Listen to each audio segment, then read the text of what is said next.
एक को पी लेते, पति को भी जलना थी, वे भी पी लेती। पशुपतिनाथ का व्रत करना प्रारंभ करा कि हो जाकर कंकट शंकर की पूजन करें। मुझे क्या मालूम था कि कंकट शंकर की धरा पर जाना जरूरी है।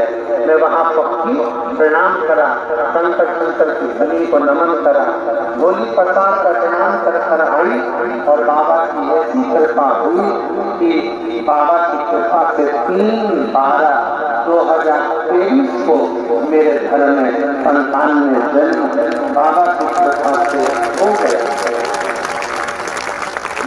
मैं 23/7/2024 को मेरे घर में संतान में जन्म ले लिया।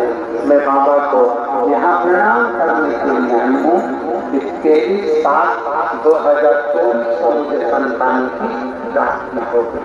मैं बाबा का धन्यवाद शिव तत्व।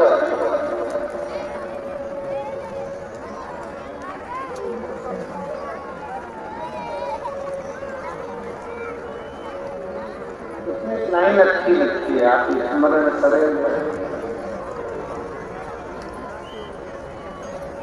जितनी देर पंडाल में बैठती बाबा से अपने मन की बात, कथा पूरी होती थी, आरती होती थी, आरती के बाद भूमि की रज को